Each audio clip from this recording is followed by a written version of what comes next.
भाई निश्चित रूप से इस तरह की गतिविधि को अगर अंजाम देना है तो इस तरह के कुछ न कुछ यंत्र अवश्य इस्तेमाल किए जा रहे होंगे। क्योंकि देखिएगा, एक सिस्टम होता है जो मैंने आप क्या बताया कि इंडियन टेलीग्राफिक एक्ट 2007 जो अमेंडेड है कि किसी का भी फोन टैप कराने के लिए आपको IG/ होम सेक्रेटरी की रिटन मंजूरी देनी पड़ती थी। एजेंसीज क्या करती हैं, जैसे स्टेप क्या, कितने लोगों के नाम लिस्टिंग पे लेने हैं, उन्होंने उनका नंबर डिटेल भेज दिया, वहां से परमिशन होके आ गई।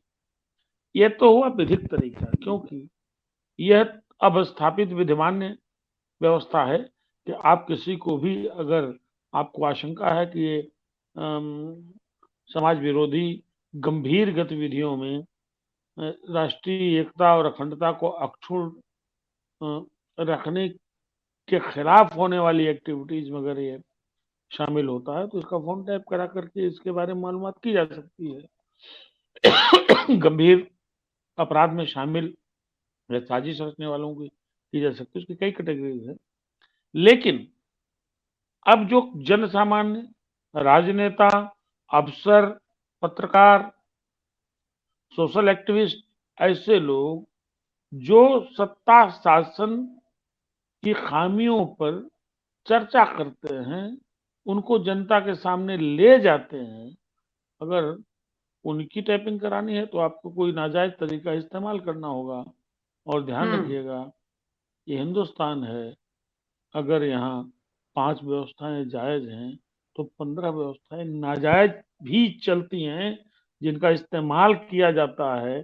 हालांकि मैं बता दूं, ये टेलीफोन टाइपिंग ऐसा विषय है, मैंने पहले आपसे बताया कि एक नहीं 11 मंत्री ऐसे हैं जिनको अगर आप फोन करो, आपको सामान्य मोबाइल फोन पर बात नहीं करेंगे, इवन लैंडलाइन फोन पे बात नहीं करेंगे।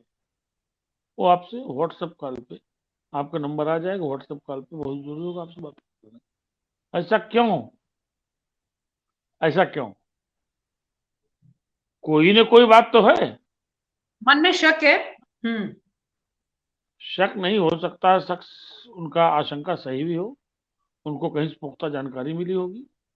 लेकिन यह है कि इस विषय में उत्तर प्रदेश STF जो देश की जानी मानी इन्वेस्टिगेटिंग एजेंसी रही है, जिसका बहुत अच्छा ट्रैक रिकॉर्ड रहा है, इस वक्त अपने खराब दिनों में है, या कहने मुझे कोई संकोच नहीं, तो अमिताभ इस यश वक्त को किसका कितना क्रेडिट देंगे सर?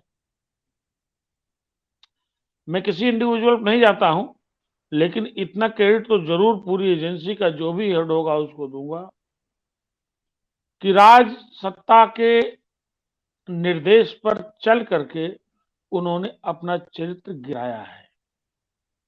ऐसा है, ध्यान रखिएगा, मैं बार बार एक बात कहता हूं, ये बात मूलतः कल्याण सिंह ने वर्ष 1991 में पहली बार मुख्यमंत्री बनने के बाद कही थी कि ब्यूरोक्रेसी यानी नौकरशाही वो घोड़ा है जो घुड़सवार के इशारे समझता है। लेकिन अब तो बहुत सी एजेंसी वो एजेंसी हो गई हैं जो घुड़सवार का मूड समझती हैं।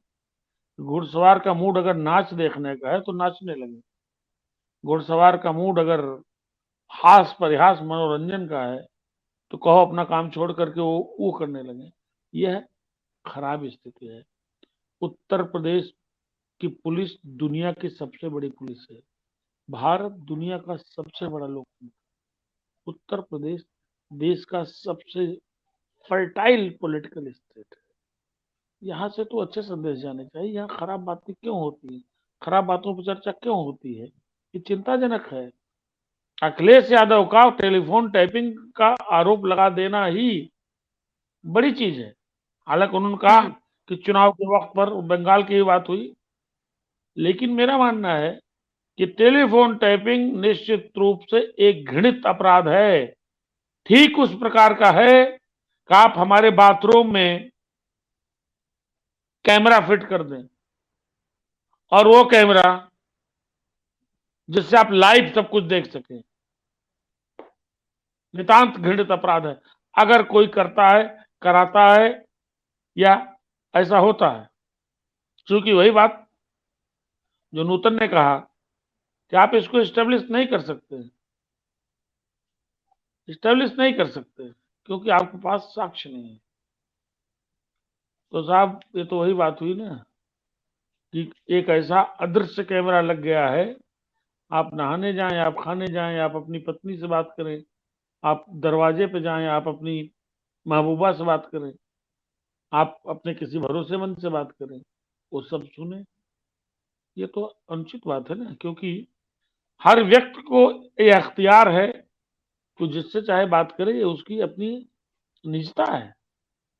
तो राष्ट्र की अक्षुण्णता और घनघोर अपराध की जगह आप जन सामान्य की निजता पर अगर हस्तक्षेप करते हैं, कोई भी जी। करता है, तो ये खराब बात है। और बात रही छापों की, एजेंसियां इसीलिए, कौन एजेंसी है जो सही काम कर रही है? और खाली मैं इस सरकार की बात नहीं कर रहा, पिछली सरकारों में भी ये इल्जाम लगे। और छोड़िए, आपको याद होगा कि रामकृष्ण हेगड़े को टेलीफोन टैपिंग के ही इल्जाम में सरकार छोड़नी पड़ी। दर्जनों बार टेलीफोन टैपिंग के बातें आई, चर्चा हुई, पेगासस वाला विशेष सुप्रीम कोर्ट तक आप लोग देख ही रहे हैं। लेकिन वही तो बात है कि अभी इसको इस्टेब्लिश कहाँ, साक्ष्यात्मक पुष्टि इसकी कहाँ हो पा रही है? तब तक इसके मजे लीजिए जिसके पास सत्ता है, इसका पूरी तरीके से खालिश इस्तेमाल करे और आप जनता है, आप देखते जाइए। लेकिन मैं एक आखिरी बात जरूर कहूंगा, ये बेवक्त की शहनाई कभी लोगों को रास नहीं आती, और ये बेवक्त के छापे भी लोग अच्छी निगाह से नहीं लेते हैं। जनता इसको समझती है, इससे फायदा कुछ नहीं होने वाला है। पुनश्च अंतिम वाक्य बोल रहा हूं कि श्रीमान जी, आप अपने बारे में गलत आकलन कर बैठे। आप तो तमाम कारणों से ठीक कर रहे थे। अगर अखिलेश यादव एक बृहत्तर पिछड़ा एकता बनाने की कवायद कर रहे हैं, उनको पॉजिटिव रिस्पांस मिल रहा है, तो आपने तो काशी विश्वनाथ कॉरिडोर, अयोध्या राम मंदिर, विंध्यवासिनी का भव्य स्वरूप, विंध्यवासिनी शक्तिपीठ, और फिर वो जो मथुरा की चर्चा, आपने तो माहौल बड़ा बना ही दिया है ना। बृहत्तर हिंदू एकता के जरिए एक रास्ता बना रहे हैं धार्मिक आधार पर ध्रुवीकरण का, वही बड़ा मजबूत है। उसके नतीजे आपने अच्छे देखे हैं। कि छापे उपे क्यों हो साला, इस वक्त छापा का कोई मतलब ज्यादा नहीं होता, इससे कुछ मिलना भी नहीं है। छापे आप वहां नहीं मार पाएंगे, जो असली सहयोगी हैं जाइए, जहां से बड़ा सहयोग मिलता है मार दीजिए। नाम नहीं लूंगा, इशारे आप समझती हैं, पब्लिक समझती है। वहां छापा मारने की हिम्मत नहीं है, हैसियत नहीं है, जहां से सबसे बड़ा सहयोग मिल रहा है। तो आप देखो, यही सारी चीजें हैं। हाँ, लेकिन आज टैपिंग पे चर्चा कर रही है विनीता, तो थोड़ा संभल के बोलिएगा। हिम्मती पत्रकार हो, वो नोटिस एसटीएफ का आ जाएगा, ध्यान रखना। और जब नोटिस आ जाए तो मुझसे बात करना, मैं बताऊं क्या जवाब देना है। क्योंकि मैं कल नोटिस मैं दे रहा हूं एसटीएफ को कि मेरे जवाब को उन्होंने उस पर कोई एक्ट नहीं किया, रिस्पॉन्ड नहीं किया।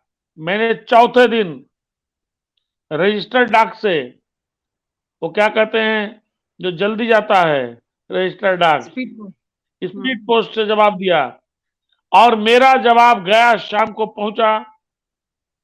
अगले दिन मेरी चिट्ठी एसटीएफ ने लीक कर दी। अब या तो अमिताभ यश ने की हो, या वो जो उनके मिस्टर हेमराज मीणा एसएसपी उन्होंने की हो, लेकिन वहां पत्ता भी हिलता है तो अमिताभ यश के इशारे से हिलता है। वो चिट्ठी मीडिया में लीक कर दी गई। हिम्मत हो तो मेरी चिट्ठी का जवाब दो ना, मुझ पर एक्ट करो, मेरे खिलाफ वैधानिक कार्रवाई करो। मैं भी अब तमाम व्यवस्थाओं से मुक्त हो गया हूं, तो अब मैं कल बढ़िया से चिट्ठी लिख करके उनको कहता हूं कि आपने नितांत अनुचित, अनैतिक तृतीय श्रेणी का घटिया एक्ट किया है। बिल्कुल अगर एसटीएफ के एसएसपी को भेजा गया कोई जवाब किसी व्यक्ति का, चाहे किसी मंत्री का हो, मुख्यमंत्री का हो, किसी अपराधी का हो, किसी पत्रकार का हो, किसी राजनेता का हो, एसटीएफ की चिट्ठी अगर इतनी जल्दी लीक हो जाती है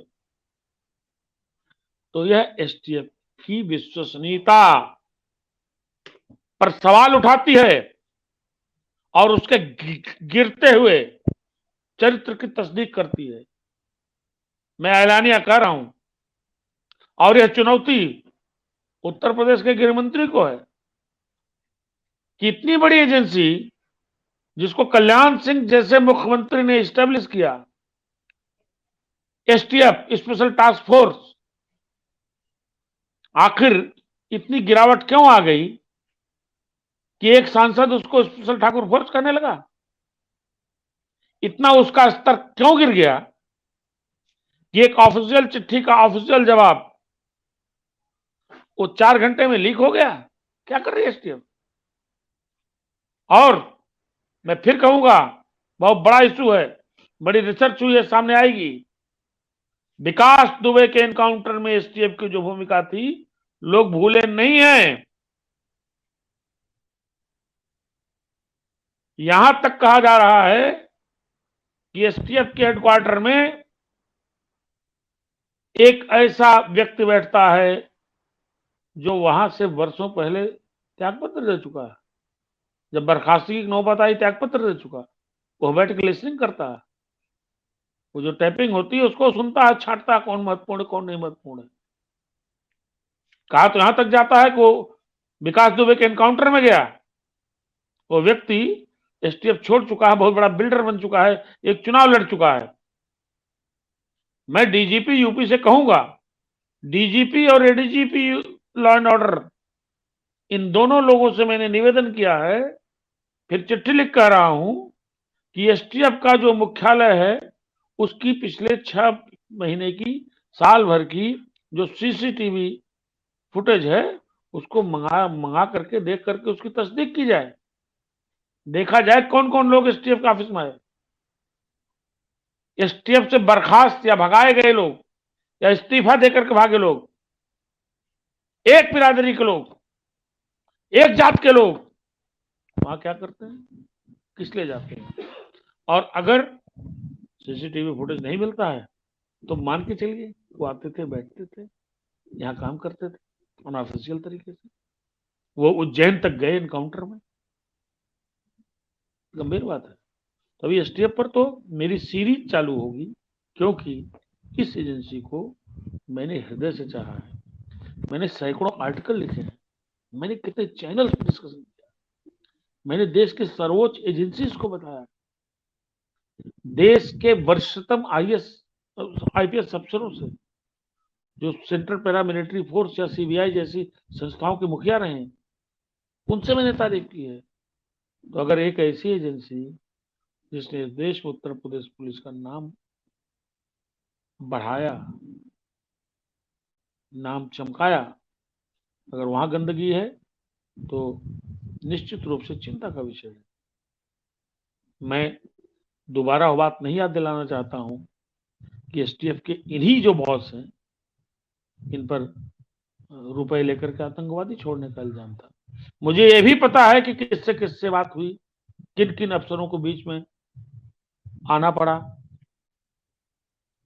किन किन अफसरों ने पंजाब पुलिस के सीनियर अफसरों से बात करके मामले का रफा दफा किया, मामले को शांत किया।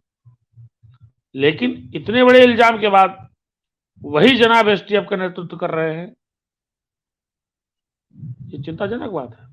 और सुनिए, कायदे की बात यह है, जब इस तरह के आरोप लगे तो राज्य के गृह मंत्री और मुख्यमंत्री को ऐसी एजेंसी से जुड़े हर अधिकारी जो वहां कुछ लंबे समय से हैं, उनकी प्रॉपर्टीज की जांच करानी चाहिए। उन्होंने कितनी संपत्ति अर्जित की, मुझे कईयों के बारे में पता है, अभी नहीं, आगे खुलासा करूंगा। अगर कोई अटैक वगैरह मेरे ऊपर नहीं हो गया तो जरूर करूंगा, क्योंकि इस प्रदेश को जरूर इस बात की जानकारी का हक है कि जिस एजेंसी ने, जिस एसटीएफ ने पूरे देश दुनिया में उत्तर प्रदेश पुलिस का मान बढ़ाया हो, नाम बढ़ाया हो, आखिर वह इस तरह की अवांछित गतिविधियों में संलिप्त क्यों है या इस तरह का आरोप क्यों लग रहे हैं। मुझे याद है कि आज तक न तो पॉलिटिकली न सरकार की ओर से आम आदमी पार्टी के सांसद संजय सिंह की के आरोप का जवाब दिया गया, जिसमें उन्होंने एसटीएफ को स्पेशल ठाकुर फोर्स बताया था। दबी जुबान यूपी के 10 अफसरों से बात करिए, वो इस तरह की अवांछित गतिविधियां जो चल रही हैं या जो बदनामी हो रही है एसटीएफ की, उसका जिक्र करते हैं। ये परिस्थितियां थोड़ी उचित नहीं है। हमारा प्रदेश तरक्की के रास्ते पे जाना चाहिए, हम सबका लक्ष्य होना चाहिए, न कि इस तरह की गतिविधियों के नाते, बदनाम गतिविधियों के नाते हमारी चर्चा हो। बहरहाल कल एसटीएफ को मैं इसी बाबत, चूंकि फिर याद आ गया, मैं भूल गया था बीच में, वो चिट्ठी लिखनी है, इस बाबत मैं जरूर चिट्ठी लिखूंगा। सर हम आपके साथ हैं। एसटीएफ की कोई भी गलत धारणा या गलत तरीका जो भी है, जो एक प्रोसेस से, लीगल प्रोसेस से अलग है, तो जाहिर है कि पत्रकार की स्वतंत्रता के साथ हम हमेशा खड़े हैं। और जो सीरीज का आपने जिक्र किया है, जो भी सच्चाई की बात है। विनीता जी, मैं एक बात रोक के कह रहा हूं, मैंने इस विषय को इशू नहीं बनाया, लेकिन जिस तरीके से अनप्रोफेशनल अप्रोच एसटीएफ ने दिखाई, मेरे जवाब को सार्वजनिक किया,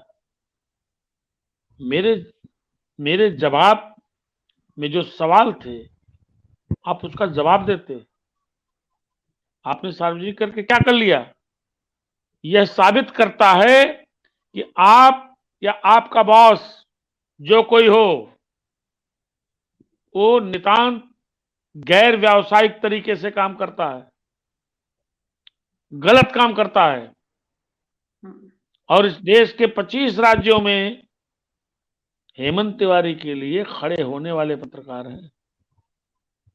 आज एक आवाज दूं विनीता, उत्तर प्रदेश का कोई ऐसा जिला नहीं होगा जहां 100-100, 500-500 लोग खड़े न हो जाए। लेकिन मुझे, ये मेरा निजी विषय है, निजी विषय को मैं किसी विरोध प्रदर्शन या आंदोलन की वजह नहीं बनने देना चाहता, वरना जिस दिन चाहूंगा जवाब देते नहीं बनेगा। इसको मुझ पर आरोप है, मैं इंडिविजुअली उसका जवाब दूंगा और मुकम्मल जवाब दूंगा, ऐसा जवाब दूंगा कि 100 सवाल आप उठेंगे। और आप हमसे जुड़े रहने के लिए सब्सक्राइब करें YouTube पर, फॉलो करें Twitter पर और लाइक करें Facebook पर। और ज्यादा जानकारी के लिए आपको टाइप करना होगा सिर्फ न्यूज़ नशा।